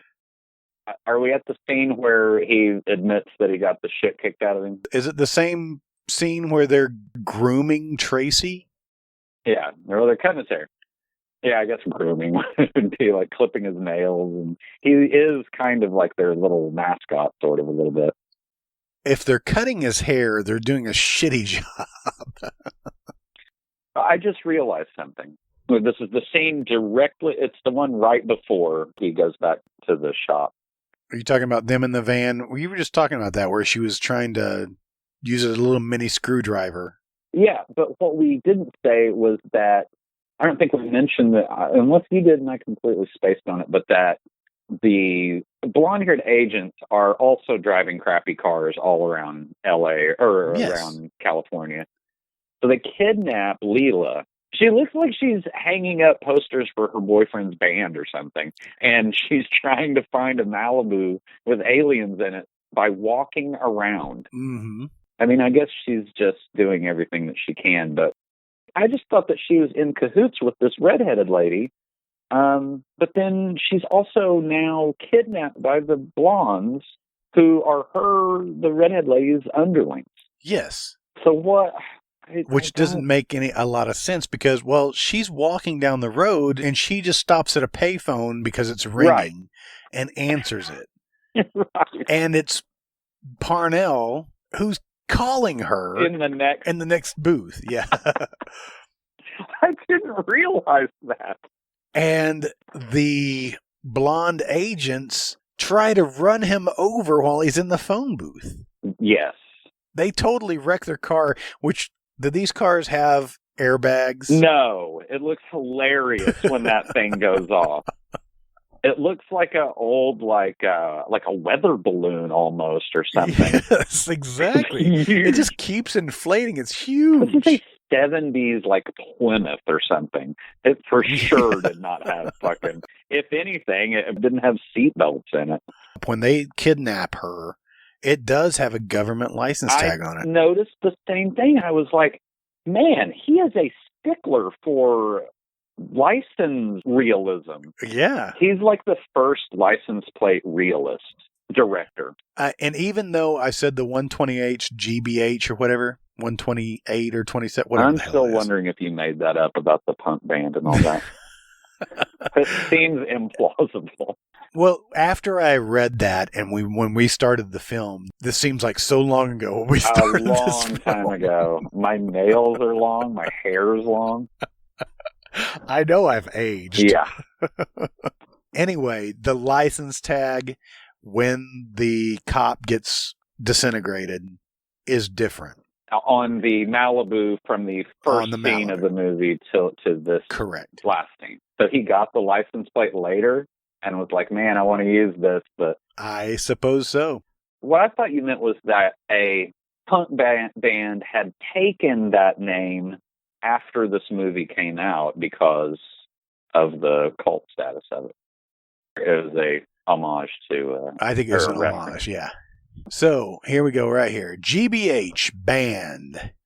This is straight off of Wikipedia. Originally known as Charged GBH, are an English punk rock band which was formed in 1978 by vocalist blah, blah, blah, blah. Okay. I get the gist of it. They were early pioneers of English street punk, often named UK 82. The name GBH was inspired by then bassist Sean McCarthy's trial for grievous bodily harm. Cool. There you go. Fucking hardcore. That is punk. Okay, good. That's some good stuff. There. I didn't make it up. It's on Wikipedia. Right. My trusted source. It sounded like you were reading off of something. All right, so now we're back to John Wayne's a homo. John Wayne's a homo. He installed two-way mirrors. Yeah. And saw John Wayne in a dress. That doesn't mean he's a homo. That doesn't seem like it was in the script either. I like it that the big fat guy is sort of like, what's wrong with that? Like, he's basically explaining, like, the cuck situation. Mm-hmm. He likes being a cuck, is what he's saying. Yeah, a lot of straight guys like to watch their buddies fuck. They do, yeah? Yeah? What do you mean? You don't? Damn straight I do. It's so strange. Strange. But are they beating up on Otto because he got beat up? Yes. I mean, I think that's what makes me think like they're more of like a gang. I mean, that's what that's what some of this is about. It's not the main story, but like they have this order and this code, but they're just like the people that they're, repoing in cars from. They're basically in a gang and they can't show weakness. So this is something I read too, that, so he names his old boss as the one that beat him up. Kevin's dad. So they'll go and then beat him up. Yeah. I do like that scene where they're all wearing the hats and the highway patrol glasses. And some of the trivia, it said that Harry Dean Stanton, he refused to use a prop bat. He wanted a real bat, but I guess dangerous. Somebody threw a fit and said that he felt the wind come off of the bat, and then somehow all the bats got changed to plastic bats after that. Right. Anyway. Yeah. That's probably for the best. Yes. Someday you just need to get the Criterion collection, and we just need to hang out, drink a lot of beer, and just watch everything on this movie. Yep, and just be like, oh, finally, it all makes sense. And we had so much to drink, we totally forgot what everything was. Yes. Okay, so next is a really weird scene where they're at a club. Yeah. I love this band. Yeah, it's the Circle Jerks. Is this the Circle Jerks? Yeah, that's the Circle Jerks. Okay. This is like a punk song. Right. And then they did like a little acoustic version for this. And Emilio says, "I can't believe I used to like this band." But it's weird, and then it just cuts away and cuts back, and they're just at the table all of a sudden. You only see Emilio for a second, and then like all of a sudden the creepy agent lady and Leela are sitting there. Mm-hmm. But that's what she called him earlier to meet with them. Gotcha. Okay. And then Otto's punk friends show up. Right. They would have had to be just stoned out of their minds, because when they drop the Coke and they start sniffing the Coke off the table like they're little rabid dogs. And she sees that sequin glove on her hand. First, they walk up to the table, and Otto's like, Leela, I'd like to introduce you to... It actually says all of their names at once, which I don't even know if I know. Duke is Dick Rude, and then Debbie and Archie. There you go. Archie's the big, tall idiot. Yes. Who was wearing a paper sack on his head when he was robbing the convenience store. And then he racked himself on that on that guard. On that guard post. He just runs right into it. It's hilarious. Yeah, that looked very real. I think he actually did that. Yeah, he says, Duke, Debbie, Archie, I'd like you to meet Leela and her weird friend. And she still has her sunglasses on. Did you notice that Archie has, like, I was trying to figure out what it is for a long time. He's just got one strip of hair, of a beard, that's not shaved on his face. Did you notice that? I didn't notice that. Very weird looking. But even this awkward scene where they catch Parnell trying to break back into his car. Right. This has to be just his personality. Oh, for sure. Is he that good of an actor that he can just bring up beads of sweat on his upper lip? Right. Get that nervous shakiness. I mean, think about Dennis Hopper, you know? Is that him? Or, I mean, like, I feel like he's a complete nut job. Don't you? Well, then considering that this could have been the same role as Dennis Hopper? Yeah. It'd be weird directing someone who you kind of just let them loose and just let them do whatever they want to do. Oh, see, I thought that was a cut on his face. You think it's actually a beard? Well, now I'm looking at it. What do you think? I have no idea. I don't know. He's getting ready to be vaporized, so it doesn't matter. I feel like he and Debbie did not survive. The actors did not survive long past this. Maybe we should look him up here. Oh, man. Yeah, her name's Debbie. That helped. Yeah. Got close. I almost got stuck on Dean Stockwell again. Yeah. Also, earlier when they were doing the coke off the table and she got like her gum stuck on her hand and stuff, Duke says, "Let's do some crimes." Yes. And then leave. Well, earlier they were like, let's go get some sushi and not pay for it. Yeah. So Debbie, her name is Jennifer Balgobin. Balgobin? Sounds not Bob Balaban. Not Bob Balaban. She was also the biker girl in Weird Science. Oh, cool! Like his, yeah, the one she had a chain around her neck, right? Right. Yeah. Cool. She was in Tapeheads. I saw that. Man, the cast for Tapeheads is like insane. I don't want to click on it. I know. Okay, let's. We're on a roll here. We've watched 5 minutes of the movie. So Archie, they're going to steal his Malibu again. Mm-hmm. And Archie's the one now that opens up the trunk and gets zapped. I love the vaporized scene. I really do. Yeah, where you just see like a skeleton. Yeah, big bright flash of light, skeleton, smoking boots. That's what you get. Yeah. Yep. Beautiful. Now the guys are headed back to the shop from beating the shit out of Kevin's dad. And they see the Rodriguez brothers again. And turns into a pretty badass little car chase. Or at least a couple of cool car stunts. Oh, yeah, now I see it. That is like a real baseball bat when Mary Dean Stanton gets out. Okay, so we get to see the baseball bats again. Okay. Yeah, it wasn't just for Kevin's dad. Both of the Rodriguez brothers have whiplash. The Rodriguez brothers, they drive some nice cars. I like their cars. Oh, yeah. I should have said this at the very beginning, but I'm sorry, I'm really going back to the first scene, but like there's a Mexican guard at Kevin's dad's grocery store. Yes. And it's for sure the guy from Pee-wee's Big Adventure when he puts on the big boots and does the tequila dance. Mm-hmm. He's the "then we stab through him" guy. I thought I recognized him. Yeah, he's been in other things too, but that's what I recognized him from. They're a receptionist kind of chick, I don't even know her name. Her name's Marlene in the movie, and she's been in also a bunch of TV and stuff.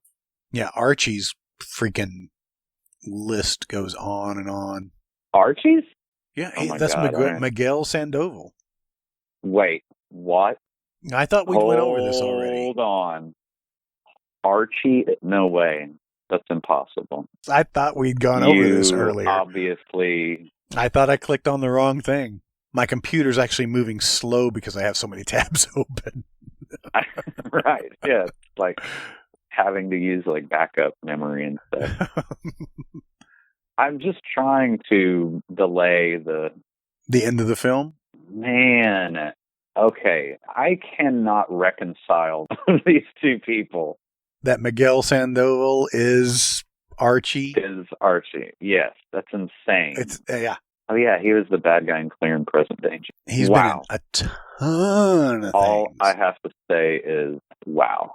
My brain is mush right now. I feel like we've been doing this for days. A couple of hours. Well, we've been doing it for a couple of hours, but it feels like it's days. Oh, yeah. Actually, then I feel normal about it. Okay. That's just great. All right. Hey, welcome to the moratorium. Yep. I'm Doogie Howser. I'm Lyle Swan. I am Lyle Alzada. Who is he? I don't know why I just said his name. He's a football player. Okay. Why do you know that? Oh, you do watch so much football. You're known for how much football you watch. So, okay. Otto's walking down the street. Does he pass some of the government agents that they pick up Sorry, I'm looking at flyers for Harry Pace for city controller? Yeah. I don't know what that I don't know what it is. If that's a reference that doesn't ever say anything about it. But no, they find a homeless man dead on the sidewalk. I mean, it looks like a couple of people are passed out, Yeah. You know. You're like, is the alien shit like killing people, or I don't know. Are these guys just like day drunk? But they're talking at the same time. I'm carrying his limp torso to the truck. Feels like he's been dead only for a little while. But they keep loading people into this truck, and then you see the interior and there's nothing in there. So confusing. Yeah, it is confusing. There's a homeless man pointing at the car as it goes by, the Malibu.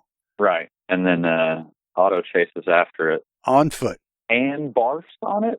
Question mark? I guess he runs so hard that he just throws up. Yeah. But notice he's wearing a happy face pin. Yeah. And when the blonde guys kidnap Leela, the guy with the weird mustache says, "Hey, happy face." That's in another one of those scenes, the missing scenes. You can see it later, that Leela states that that's their signature. Right, like a sign or something. Yeah, that's their sign that they're all working together. I didn't notice those pins on anybody else, though. Right. Well, at the grocery store, Kevin's dad's grocery store, there are big happy-faced, like cookies. Yes, there was one that Dick Rude stole from the convenience store, too. Oh. This is just it means comes nothing. From nowhere and goes nowhere. It means absolutely nothing. Or it means everything. Everything. And we're so close to breaking it, but we're so close to breaking our minds at the same time. Yeah. An hour into the movie, and for some reason, the scientist in the Malibu stops for Otto. Yeah. To let him in. And has a weird conversation with him. Yeah. It's sort of exposition, but then it's all like if he's on acid, you know. And doesn't he say something that he had a freaking lobotomy? Yes, he is lobotomized, which would explain a lot of things. There is another one of those cut scenes that shows him basically pulling out a tooth and putting it in his pocket because he's been weird radiated so much. Well, when he smiles, I wondered if this was a prop, because when he smiles, you can see kind of teeth in the back, like it would be a bridge or something, but they're all pointed the wrong way. Yeah, I noticed that too. Yeah, I think it is. It's just a little like a prosthetic thing because his cheek is kind of puffed out too. I see that. And I think that was for that scene. Eyes melt, skin explodes, everybody dead. Yeah, what's he talking about? Whatever's in the trunk? Yeah, I think he's talking about the neutron bomb. Yeah, he's talking about a friend of his that had a lobotomy, and now he's all well again. That drives the Chevy Malibu. And then he just kind of bonks his head on the steering wheel, and that's it. Yeah. Did he die? I guess that's why he picked Emilio up, so he could explain all that, and then... Right, okay. And now Emilio props him up on the bus stop bench, and I guess we'll see him again in another cutscene in just a few minutes. So all of this seems to be happening right around the same industrial area. I kind of feels like they just been driving in circles. Yeah, I think I've seen that. Yeah, that bus sign. I think that's also where the Rodriguez brothers live or whatever. It's all in the same area. It kind of makes me feel like street trash. Like, yeah, the landscape it's just showing you the worst of, there's so much trash littered everywhere. Yeah. But now they're having a big party because I guess that Otto's found this car that everybody's getting paid. It's a $20,000 bounty on this car. That's why they were cutting his hair earlier, was for this party, I think. They were trying to get him yeah, there's a sign on the fence that said big party at Miller's. Right. See you there. Light and the other guy, Ollie or whatever. Oli? Sure. Are just watching these cougar ladies molest Emilio Estevez. Well, because one of them's his wife. Oh, God. I missed that. That's just so weird. Everybody also just walks around everywhere with 6-packs of beer. Oh yeah, just labeled beer. Yeah, the cops can't even disguise it as a pop because it just says beer on it. Harry Dean Stanton picks him up. Basically, they go to get some more beers. He's locked the Malibu at the lot. Yes, which has already been broken into. Rodriguez brothers already stole it again, right? Right. Somebody that you didn't see who it was. But Duke wants to marry Debbie. Has had such a great time this week, just knocking over convenience stores, doing coke. As they're doing right now, they're getting ready to go rob the convenience store again. When you start seeing a close-up on the car, you see inside the store, you can kind of see the security guard. Yeah, from the grocery store. He walks past. He's got crackers and beer. And you see Harry Dean Stanton and Emilio Estevez are both in the store right now. Very Reservoir Dogs. Everybody gets shot. Yes. Dick Rude gets shot twice. In front of the Tastios. Emilio and the girl are the only ones that are still standing. Harry Dean Stanton got shot in the ear or something. Got grazed. But I wonder how much time they spent on making these generic labels. I was about to say, when that guy kind of smashes into some, kind of those candy glass bottles. Some London dry gin. Only the ones behind him have those labels. Yes. And then about 3 feet later, it starts real, Yeah. So I appreciate the effort. The effort. And still, for some reason, after all that shit, he tries to hit on Debbie saying, I'll make you a repo wife. I don't know. He loves her. You see Dick Rude's hand where he burned it on the trunk, and it looks really gross. I mean, it looks like burnt hot dogs. It looks like he's been breading chicken fried steak or something. Yeah. Yeah. Got flour and stuff on his hand. Which I feel like they could have played on that a little bit more, but it's just kind of a background prop. Yeah. I like the little talk they have about just being white suburban punks. I blame society. Yeah. It was a good death scene. I'm still watching Dick Rude die so slowly. He's really doing it like Shakespeare death or something. Taking his time with it. Now the blonde agent guys are hassling their... Right, the secretary. Yeah. But instead, the security guard decides to hold a gun on her instead of the Aryans? Yeah, I don't know. I don't get that. I mean, if it was a double cross or something, like he was trying to get the car, I looked at her IMDb too, and she's another, been in everything. I mean, by everything, I just mean TV. Lots and lots of TV. So, in the end, out of that little scene, basically, Emilio Estevez gets captured by the... Yeah. Which I already thought he was in cahoots, but it doesn't matter. They have him strapped to a table in his underwear, and they're shocking him? It's the third time he's been in his undies in this movie. Is that what they're doing? I guess. They're torturing him somehow. And his girlfriend's the one that was actually pushing the button to shock him. I missed that. Now, wait a minute. Now the secretary is in on it? So they bust in. Oh, it's the Rodriguez brothers. All I saw in the video was that they were in, trench coats. But Was it the Rodriguez brothers that broke him out? Yes. Okay, yeah, I see him now. So she's working with the Rodriguez brothers, maybe? Yes. So she's a double agent? Yes, I believe so. Either that or she called them because everybody else and her, Yeah. they've kind of turned on each other or gotten shot or, you still don't know what's happened to Harry Dean Stanton. Doctor waiting on the elevator has a happy face button. Now I'm seeing him everywhere.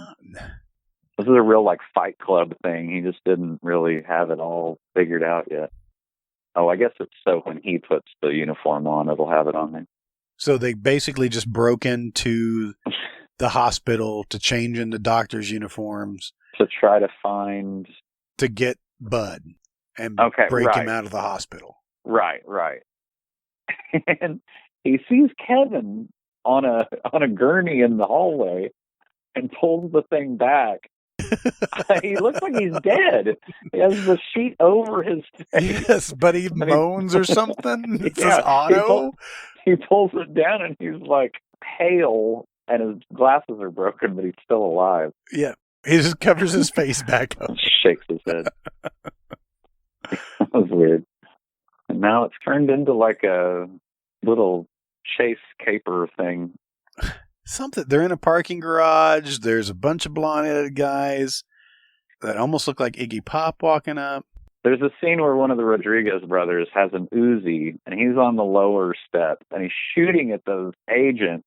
And when it cuts back to the agent, it is a fire extinguisher cloud. You don't see the fire extinguisher. You just see a big jet of...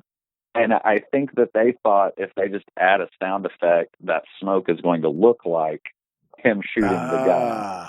It is really weird looking. It's a lot of confusion right here at the end. Yeah, because there's 4 cars plus the Malibu. I like it that guy probably just tripped in one take, and when they were doing the effect of making the Malibu glow, they had it zap lightning at him, and it looked like the car strikes him. And he falls down. Yes. Gets struck by lightning. I caught that. I like that a lot.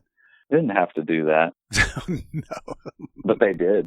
Dennis said they didn't use any real special effects on the car. There's just the glow effect. They painted it. I can't imagine what kind of film trickery would make it do that. What kind of trickery are you pulling here? I like it when they pull the rings on the smoke canisters and they're just spraying in that guy's face.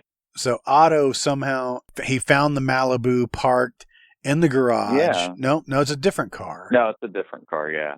And the Rodriguez brothers drive by. Right. So now she's with them. He's with himself. And he just ends up back at the lot where he finds the Malibu just sitting there glowing. Yeah, while it's hailing? What is that? I don't know. It looks like somebody just has a garden hose just spraying over the lens. Yeah, that's exactly what it looks like. If that is a practical effect, then...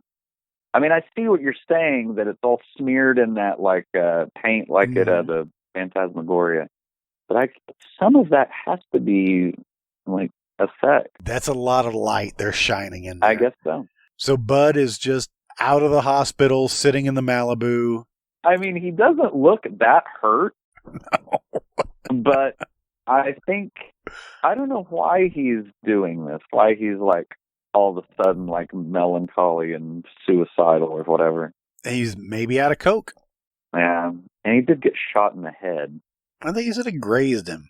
Yeah. Just a flesh wound. Yeah. But then he's also kind of doing the Richard Dreyfuss from Close Encounters, where he's just going to see where this next chapter takes him. So he gets out of the car and gets shot by a helicopter sniper. Yeah, in the belly. Yeah, that didn't go over real well. No. Come on, you fuddsicles. Let's get that car. They offer him a beer. Yeah. Bud's been shot, and they're just like, here, you want a beer? He's like, I need a cigarette. They knew that that's what he would want. You're dying. Yeah. What do you want? It would be hilarious if the beer squirted out of his belly where they shot it. Oh, why didn't they do that?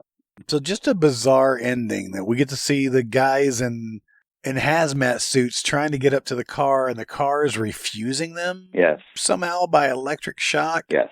I don't think I noticed that before. So the TV evangelist is there. Yeah.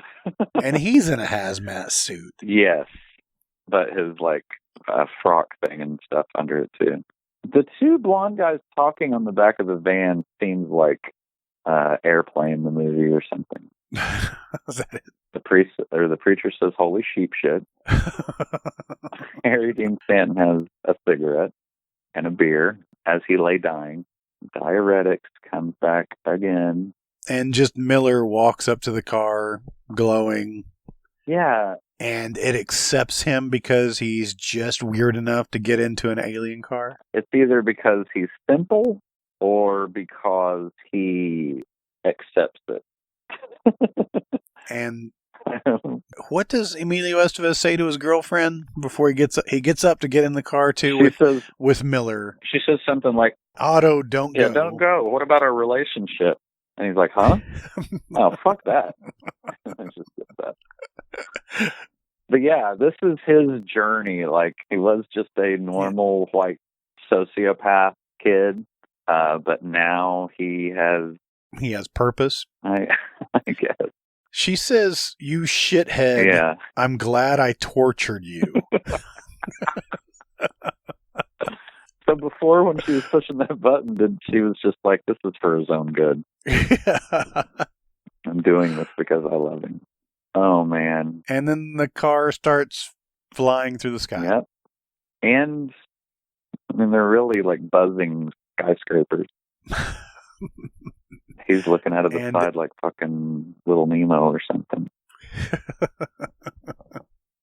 Yeah, the flying around the city goes on. Kind of making me sick a little bit. So what does it all mean? Is there any hidden meaning, or is this just fun punk rock? I don't know. If there is a meaning, then, I mean, like, we are going to look at the like supplemental materials for next week. Correct? Correct. Or we're going to have a part 2 and maybe explain everything. Seems like a movie that's so simple would not require a 2-parter. But I see what you mean. We're either just going to have to leave it or just keep on worrying at it until we finally feel like we're going to go so deep. My head hurts now. Yeah, I do feel I feel like kind of sick to my stomach, and yeah, my head hurts a little bit. We either have COVID-19 or we just watch Repo Man. Are the credits like unrolling in a weird way? Shouldn't they be going up? Yeah, I noticed that when I watched it. I was thinking that same thing. Is this one of the first movies that did that? I don't know. Kind of seems like he just wanted to do it that way. So what do you know about Alex? Really, I mean, he's just a goofy guy that just likes making goofy movies? Yeah, I think so. I mean, he's tried a lot of different things, and is that why he went back to Repo for doing Repo Chick? Is just because he's like, you know what, this worked for me before? I think these, like, maybe the story of Nancy and Repo Man, and I think those are just, his, like, pet, like, independent projects and, like, stuff that he wants to do. And then that movie with Ed Harris, I feel like he finally was doing a movie where they were restricting him on what he wanted to do, and I don't think he liked it. So then his subsequent movies are still kind of low budget, but at least it's the movie that he wants to make, I think. That's how I think of it. So, punk all the way through? Yes, probably, yes. Okay. I mean, this is one of the, like, cult movies, It is weird seeing Emilio Estevez in it, But then he did a lot of, he did Maximum Overdrive, and I guess I'm saying I like him. I like him. He's usually a nice guy, I guess I would say. And I liked it that he was kind of a shitty asshole but then everybody in this movie is kind of a shitty asshole. Yeah, everybody was out for themselves. Right. Really. I wonder if that's just maybe the message of the movie. Yeah. I don't know. It's hard to say what the message of this movie is. Right. We'll have to come back to you on that. Yeah. Too much. We have to process. It's a lot to process. A lot. We need to go back to some little-known movies next week. Right. We're going to do elephant parts next week. So, and I don't even remember if that's funny. I don't think it is the thing. I bet you're correct on that. Oh. We never figured out what X-Rum Babas are, except that they're delicious-looking cake. Are you just going through your tabs right now? I'm looking at them one last time before I close them out. Click off that. Yeah. Hey, there was something I was going to bring up about a previous episode. Okay. And it was because of Don Jones. Why did I have Don Jones up here? I don't know who Don Jones is. Don Jones was the sound mixer on the Swinging Cheerleaders. Great. Which you brought up the other day. Because of Colleen Camp. Yeah. And why did I have Don Jones on here? And I think it was linked back to something, Schoolgirls in Chains, Sweater Girls. Yeah. I have no idea. I thought it was going back to possibly, oh my God, my head hurts. I literally cannot form a thought right now. Nope. I think I'm hungry. I'm confused by the ending of that movie. I feel a little sick and a little kind of like my equilibrium is off a little bit. All right, well, let's close it down then. Okay.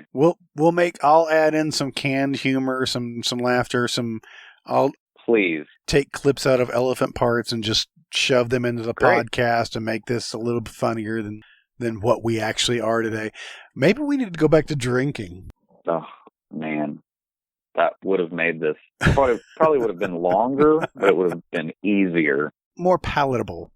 Yeah. But unfortunately, I'm on call this weekend, so I am stone sober. Right. Great. Yes. Maybe we needed to be sober in order to approach this. Check out Beverly Hills Brat. Dean Stockwell. Look at his career. Dean Stockwell. He's in a cool H.P. Lovecraft movie. I want to give a shout out to Bob Balaban for being in this episode so much. Probably talked about him more than the events of the movie. And last but not least, check out our website. Yeah. Yes, check out our new t-shirts. We're selling some t-shirts now, good merch. And Krista's been adding more and more of her blog posts on movie reviews and maybe some oddball stuff coming up. She's been teasing some weird and creepy stories, so just some true weird, creepy stories. She told me not to look into it. She just wants to blow my mind. So cool. Tales. Just very weird, unusual, creepy tales. Wild stuff. So, and listen to past episodes, except Extro, because we now know that Extro has some problems. I started listening to part of it, and we really sucked. We've come a long ways in our suckiness. I want to say we're 3% better than we were when we started. Oh. Hey, so not nothing. That's improvement. And if this doesn't work out, we'll just start our next podcast, which was Mad About Balaban. No. I don't know. I thought it was going to be all about Max Dugan Returns. Ooh, just do a Max Dugan return. Every week we cover Max Dugan Returns. Oh my God. Get the reboot going. All right, speaking of rebooting, I'm getting ready to reboot my ass out of this chair. All right, we did it. We did something. Yeah. Any last words? Conquered it. It feels like I'm going to execute you now. Nope. I'm just going to fall into a coma-like fugue state. I'm just going to watch Max Dugan Returns until you feel human again? Yes. All right. Bye, everybody. Signing off. We got to go. Thanks, Podcat. Right. Podcat.